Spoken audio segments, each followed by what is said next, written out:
हम सभी ने जिंदगी में कभी ना कभी तो झूठ बोला ही होगा। लेकिन जरा सोचो कि एक ऐसी दुनिया के बारे में जहाँ किसी को झूठ बोलना आता ही ना हो। और कुछ ऐसा ही होता है हमारी आज की कहानी में। ये कहानी की शुरुआत एक ऐसी दुनिया से होती है जहाँ एक भिखारी से लेकर देश के नेता तक सभी सिर्फ सच ही बोलते थे, क्योंकि यहाँ पर किसी को भी झूठ बोलना आता ही नहीं था। और इसी दुनिया में मार्क नाम का एक इंसान, जिसने जिंदगी में कुछ खास उखाड़ा ही नहीं था, आज अपनी किस्मत आजमाने के लिए एना नाम की खूबसूरत लड़की के साथ डेट पे जा रहा था। माँ को देखकर एना कुछ खास खुश नहीं थे, क्योंकि वो समय से पहले पहुंच गया था। और तो उसने इंतजार करने को कहा। मार्क ने उसे साफ सीधे तौर पर कहा कि वो उसे किसी महंगे रेस्टोरेंट में नहीं ले जा सकता, कि शायद उसका बॉस उसे अगले हफ्ते नौकरी से निकालने वाला है। फिर एना ने भी इसके जवाब में कहा कि मार्क उसे कुछ खास पसंद आया नहीं। और जले पर नमक छिड़कने के लिए वेटर ने तो एना को मार्क की बेटी की उम्र का बता दिया। रेस्टोरेंट में एना को उसकी माँ का फोन आया, जिसने उसे पूछा, हाँ बेटा, कैसा लगा ये लड़का तुम्हें? मम्मी क्या बताऊं, एक नंबर का घनचक्कर है।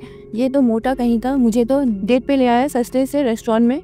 अगले दिन मार्क अपने ऑफिस लेक्चर फिल्म स्टूडियो पहुंचा, जहां एक आदमी ने मार्क को इंट्रोड्यूस करते हुए सबको बताया कि वो इस कंपनी का स्क्रीन प्ले राइटर है और साथ ही साथ सबसे आलसी और कामचोर आदमी भी। और इसे याद रखने की जरूरत नहीं है, क्योंकि कंपनी इसको जल्दी निकालने वाली है। अब इतना कुछ कौन बोलता है। ऑफिस के अंदर जाने पर पहले तो सैली ने उसकी बेइज्जती की, और फिर उसी वक्त उसके बॉस एंथनी ने खराब काम की वजह से उसे नौकरी से भी निकाल दिया।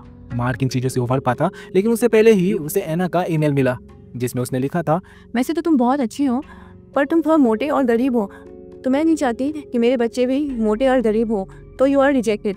ऑफिस से जाते वक्त जेली और ब्रैड ने बताया कि उन्हें हमेशा से मार्क के साथ एक ऑफिस में काम करने में शर्म आती थी, और वो जिंदगी भर एक लूजर रहेगा। इसके बाद मार्क एक वृद्धाश्रम में पहुंचा, जहां उसकी बूढ़ी माँ रहा करती थी। उसने अपनी माँ को अपनी नौकरी के बारे में बताते हुए कहा कि उनका पूरा परिवार ही लूजर से भरा पड़ा है। और उधर जब मार्क के घर लैंडलॉर्ड किराया लेने पहुंचा, तो उसने वही अपनी दुख भरी कहानी सुनानी कर दी, जिससे परेशान होकर लैंडलॉर्ड ने कहा कि देख भाई, एक दिन का टाइम है, घर खाली करके निकल जाना यहाँ से। इसके बाद मार्क अपना अकाउंट बंद कराकर अपने सारे पैसे निकालने बैंक पहुंचा, जहां कैशियर ने उसे कहा कि उसका अकाउंट बंद नहीं कर सकते, क्योंकि सिस्टम अभी उसका काम नहीं कर रहा है। फिलहाल वो कैश दे सकती है। जब कैशियर ने पूछा कि हाँ, कितने हैं पैसे तुम्हारे अकाउंट में, कितने चाहिए, तो मार्क ने जिंदगी में पहली बार झूठ बोलते हुए बताया अकाउंट्स में $800 पड़े थे। उसे बहुत डर लग रहा था, और तभी सिस्टम दोबारा से चलने लगा।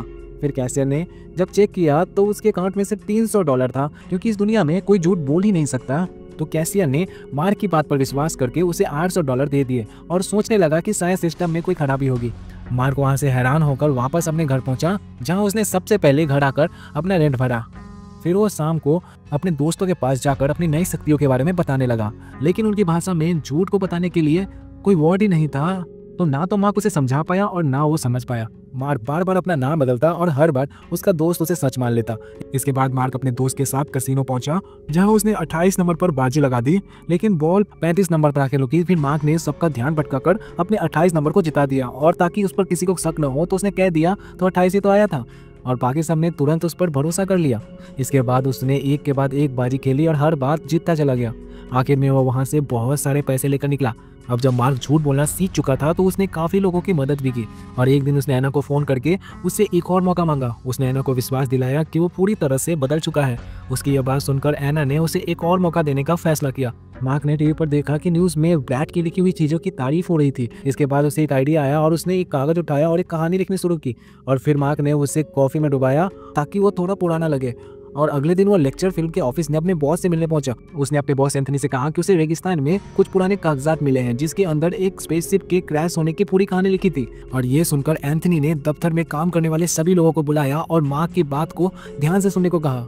और मार्क ने उन्हें बताया कि 14वीं सदी में धरती को एलियंस ने बचाया था, और बाद में उनके राजा ने सभी इंसानों की याददाश्त मिटा दी थी। और इस सदियों पुराने कागज के मुताबिक 700 साल के बाद मार्क नाम का एक महान आदमी लोगों तक ये कहानी पहुंचाएगा। और आखिरी लाइन में ये भी लिखा है कि लेक्चर फिल्म्स इस कहानी के ऊपर एक बहुत ही बड़ी फिल्म बनाएगी, जिसके बाद मार्क बहुत अमीर और मशहूर हो जाएगा। ये सुनते ही सबने उसके ऊपर विश्वास कर लिया और तालियां मारने लगे। एंथनी ने मार्क को तुरंत इस फिल्म पर काम शुरू करने को कहा। फिर अगले दिन मार्क एना को महंगे रेस्टोरेंट में लेके गया, जहां एना ने मार्क को उसकी कामयाबी के लिए बधाई दी और उसके परिवार के बारे में पूछा, जिससे मार्क ने बताया कि उसका बाप शराबी था और माँ उसकी नर्सिंग होम में रहती है, लेकिन अब वो अपनी माँ को वहाँ से निकालकर एक अच्छे घर में रखेगा। इसके बाद मार्क ने एना से शादी के बारे में पूछा, जिसके जवाब में एना उसे बोली कि देखो, तुम सक्सेसफुल और पैसे वाले हो, लेकिन मैं नहीं चाहता कि मेरे बच्चे तुम्हारी तरह मोटे और गंदे दिखे। और उसी वक्त अचानक एक फोन आया कि उसकी माँ की तबीयत बिगड़ने की वजह से उन्हें हॉस्पिटल में दाखिल किया गया है। और ये सुनते ही मार्क हॉस्पिटल पहुंचा, जहां मार्क की माँ मौत की डर से सहमी हुई थी और ये देखकर मार्क से रहा नहीं गया और उसने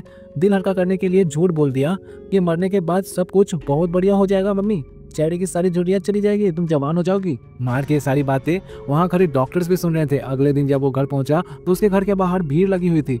लोगों ने उसे देखते ही घेर लिया और सभी मौत के बाद की जिंदगी के बारे में पूछने लगे और बड़ी मुश्किल से अपने घर के अंदर घुसा और जैसे ही उसने टीवी चलाया वहाँ भी यही न्यूज़ चल रही थी और तभी एना भी वहाँ पहुँच गई और मार्क से कहा कि उसे सभी लोगों को ये सच बताना होगा।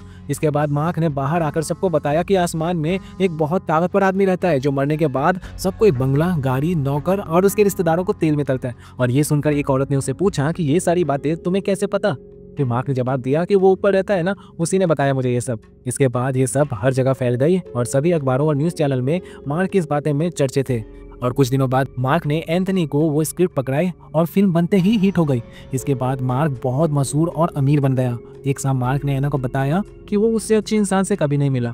ये सुनकर एना शर्मा गई और दोनों करीब आ गए लेकिन एकदम से पीछे हट गए। फिर एना ने उससे कहा कि मैं तुमसे प्यार तो करती हूँ लेकिन तुम्हारी तरह मोटे दिखने हुए गंदे बच्चे नहीं चाहिए। शाम के समय मार्क के घर आई और उसने बताया कि ब्रैड के साथ डेट पर जा रही है और क्योंकि उसका शरीर एकदम अच्छा है।